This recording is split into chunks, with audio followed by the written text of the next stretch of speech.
Welcome in, everybody. Today we're diving deep into the life and legal battles of Lenny Bruce. Lenny Bruce. Lenny Bruce, a comedian who really wasn't afraid to push the boundaries and ended up, at the center of the fight for free speech in America. And it's so interesting, too, because, you're talking about the 50s and 60s. Right. A time of massive social and cultural shifts. Absolutely. And Lenny Bruce was right there in the middle of it all. Yeah. Using comedy to kind of challenge everything. Right. Whether we're talking hypocrisy or obscenity laws. Yeah. He really took aim at what was considered acceptable at the time. Yeah. And we've got a ton of great sources to dig into today. Yeah. Most of it's going to be coming from the American Scandal podcast. Right.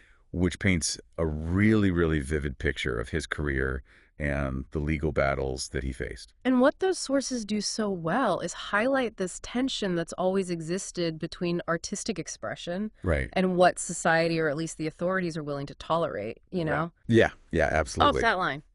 Well, let's take it all the way back to the beginning. Okay. 1949, Lenny Bruce gets himself on the Arthur Godfrey talent show. Huge. Massive, massive deal at the time. Absolutely. Does his act. The audience loves it. Yep. He's got the comedic timing down the pat. Yeah.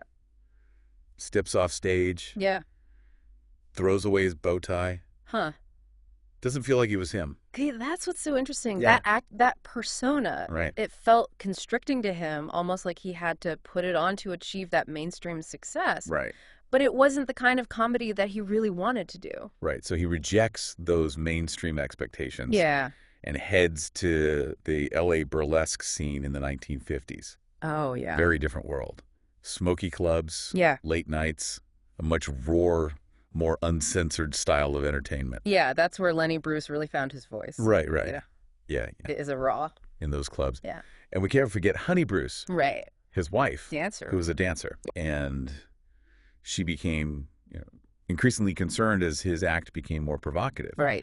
Pushing the boundaries of what was considered decent. Well, and that's something we still grapple with today, right? Oh, absolutely. Where is that line between art and what's offensive, what's pushing too far, and what are the authorities going to actually let you get away with? Yeah. Are we allowed to laugh at this? Exactly. Is this okay? It's a tension that really runs through Lenny Bruce's entire career. His whole career, yeah. He's constantly pushing that line, testing the boundaries, and eventually, he faces the consequences. Well, so let's jump ahead a little bit. Okay. 1959, Lenny Bruce is on the Steve Allen Show, another big gig. Yeah, big time. And he's pushing boundaries again, Sure. making people uncomfortable. But in this performance, he also takes some time to articulate his values. Right. He talks about the things that really offend him. Segregation, hypocrisy, and justice. And that's such a crucial point. Right. Because it shows that there's this depth. Yeah. There's a conviction behind his humor. It's not just shock. He's not just trying to be shocking to get a rise out of people. Right. He's using comedy as a tool to expose what he saw as truly wrong with the world. Yeah. Almost like he's saying, yeah, I might talk about these taboo subjects, but here's what really matters. Right. Here's what we should be outraged about, And it's that complexity that made him so fascinating. Yeah. And to some, so dangerous. And then 1961, we reach a turning point. Okay. Lenny Bruce gets arrested. Oh, boy.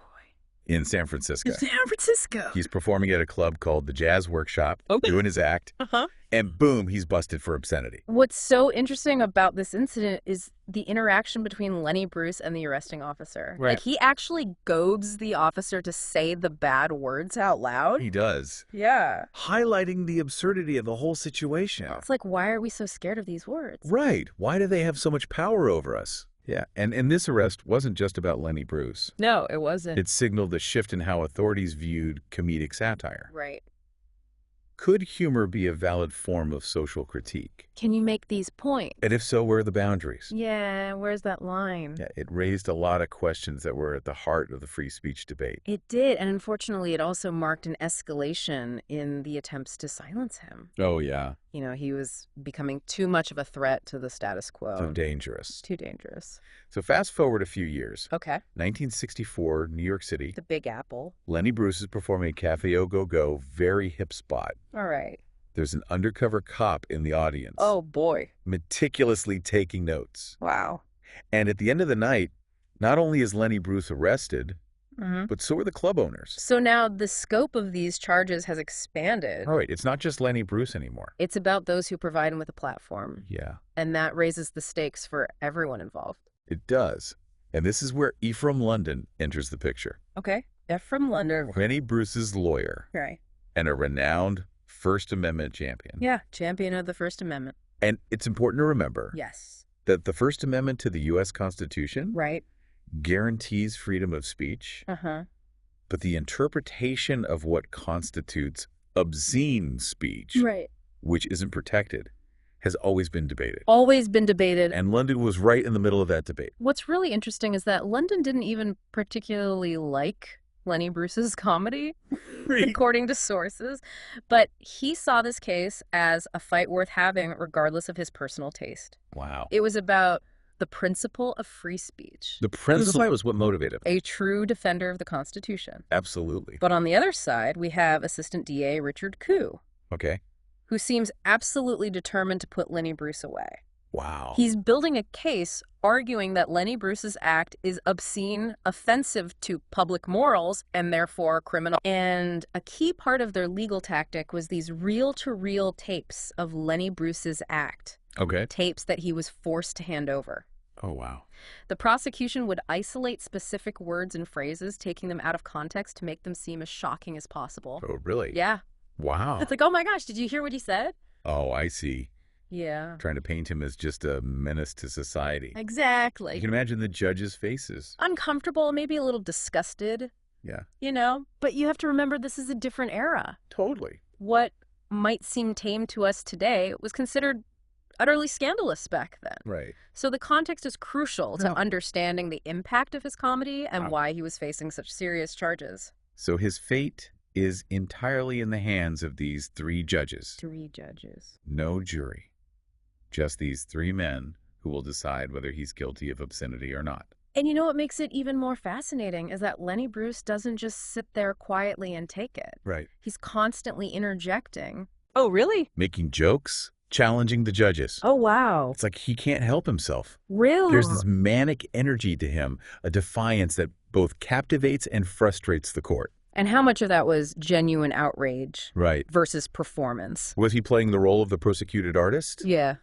We can't know for sure, but it's a question that lingers. It's a good question. As we delve deeper into his story. It is. So we left off with Lenny Bruce right smack in the middle of this obscenity trial. Yeah. This defiant figure facing a system that just seemed determined to silence him. Right. But, you know, this fight wasn't just about him. No. It was about the boundaries of free speech itself. Right. And his lawyer, Ephraim London, was really fighting tooth and nail to defend those boundaries. Absolutely. He knew if Lenny Bruce was convicted, it would send a chilling message to other artists, you know, who dared to challenge societal norms. Right. He was a brilliant legal mind. Yeah. Ephraim London. Yeah. And he understood that to win this case, he needed to convince the judges that Lenny Bruce's comedy, however provocative, was protected under the First Amendment. Right. So he drew these parallels to other controversial works. Like what? Arguing that, you know, if James Joyce's Ulysses, which had initially been deemed obscene, but later hailed as a masterpiece, if that could be protected, surely Lenny Bruce's comedic routines deserved similar consideration. Oh, that's smart. Using, like, literary comparison to kind of elevate his work. Exactly. And argue that comedy, too, can be a form of art. A form of art worthy of protection. That's fascinating. But the prosecution was relentless. They just kept using those tapes. Those tapes, yeah. Of Lenny Bruce's act, isolating specific words and phrases, often taking them out of context. Wow. To try to shock the judges. Really? And reinforce their argument that his material was obscene and offensive to public morals. I mean, it was 1964. 1964. These were... And societal standards were quite different back then. Yeah, I can only imagine how tense the courtroom atmosphere must have been. Oh, absolutely. And, you know, adding to that tension was Lenny Bruce himself. Oh, really? His behavior in court was often erratic. Oh, this mixture of defiance and self-sabotage. Oh, no. He would interject, make jokes, even try to take over his own defense. Oh, wow. much to London's frustration. He just couldn't help himself. It's like he couldn't help but push back against the system, right. even if it meant hurting his own case. And meanwhile, his personal life is falling apart. Outside the courtroom, his life was in shambles. Right. The constant legal battles, the stress, his ongoing struggles with addiction. Yeah. They were all taking a toll. Right. He felt isolated, alienated. Wow. He described himself as a displaced person in his own country. Oh, that's so sad. It's like you're being punished. Yeah. For expressing your art, for speaking your truth. Absolutely. And it's a reminder that this fight for free speech, right. It can come at a very personal cost. It does, yeah. And sadly, for Lenny Bruce, that cost was incredibly high. So after weeks of testimony, arguments, courtroom drama, weeks of it, the judges finally reach a verdict. And it was devastating. What was it? Lenny Bruce was found guilty of obscenity. Oh, wow. What happened then? He was sentenced to 4 months in prison. Wow. The news of his conviction sent shockwaves through the artistic community. I bet. Many saw it as a sign that the government was cracking down on free speech, right. Sending a message that anyone who dared to challenge the status quo could face serious consequences. Huge setback for the free speech movement. A major setback. But, Lenny Bruce, ever the fighter, appealed the verdict. He did. Refused to be silenced. Wow. Determined to take this fight all the way to the Supreme Court if necessary. He was facing prison time. Yeah. But he was still willing to fight. It speaks volumes about his courage. Right. His commitment to his art. Right. But sadly, Lenny Bruce would not live to see the ultimate impact of his struggle. What do you mean? He died in 1966 at the age of 40. Oh, wow. A tragic end to a tumultuous life. Yeah. A life marked by both brilliance and self-destruction. That's heartbreaking. So much potential to cut short. Yeah. But even though he died before his appeal could be heard, right, his case continued to make waves, right? It did in 1971, 5 years after his death. Yeah. Lenny Bruce was posthumously pardoned by New York Governor Nelson Rockefeller. Wow. For his obscenity conviction. What a statement. It's almost like society finally caught up to Lenny Bruce, right, recognizing that what he was doing wasn't criminal, but a form of artistic expression. Right. It's a sign that those boundaries of what was considered acceptable were shifting, that the definition of obscenity itself was evolving. So even though he was gone, the fight for his right to express himself continued. He did. And ultimately, he was vindicated. He was. But what about the larger fight for free speech? Right. What does Lenny Bruce's story tell us about that? That's something we're going to explore in the final part of our deep dive. We've been talking about Lenny Bruce, this comedian who really, challenged societal norms and ended up fighting for free speech in America. And his posthumous pardon really highlights that this fight was about so much more than just one man. Right. It was about the right of all artists to express themselves freely, to push boundaries, to challenge the status quo without fear of censorship or prosecution. So where do we go from here? Right. What lessons can we take from Lenny Bruce's story? Well, I think his story reminds us that freedom of expression is precious, and it's something we constantly have to defend. Yeah. It's that ongoing tension that we talked about. Right. The push and pull between what individuals want to express and what society, or at least those in power, are willing to tolerate. And it seems like the definition of what's acceptable is always changing. Exactly. What might have been considered obscene in Lenny Bruce's time might not even raise an eyebrow today. And that's why it's so important to have these open dialogues and debates. We need to constantly question where those lines are drawn and who gets to draw them. Right. We have to be careful not to let fear or discomfort dictate what we allow ourselves to hear and to discuss. Lenny Bruce's story is such a powerful reminder that censorship, no matter how well-intentioned, can have such a chilling effect on creativity and critical thinking. Absolutely. It stifles the very conversations that can help us evolve as a society. And what's so fascinating is that humor, even when it's controversial or makes us uncomfortable, can be such a powerful tool for social change. Right. Lenny Bruce used comedy to expose hypocrisy, to challenge authority, to make people think critically about the world around them. He wasn't afraid to tackle tough subjects. And by doing so, he really helped pave the way for other comedians and artists to do the same. Oh, yeah. Think about the comedians we celebrate today. Yeah. Many of whom push boundaries and make us question our assumptions. Lenny Bruce was a pioneer in that sense, opening up a space for more daring and thought-provoking comedy. So Lenny Bruce may be gone. Died in 1966. But his legacy lives on not just in the world of comedy, right, but in the broader fight for freedom of expression. Absolutely. His story serves as this reminder that the fight's never really over. Right. We need to be vigilant to challenge censorship in all its forms. Yeah. And to defend the right of all individuals to express themselves freely, even when those ideas make us uncomfortable. We can't just protect the speech we agree with. Exactly. We have to protect the speech that we find offensive. Right. The speech that challenges our beliefs. Like Lenny Bruce said, take away the right to say, and you take away the right to say love.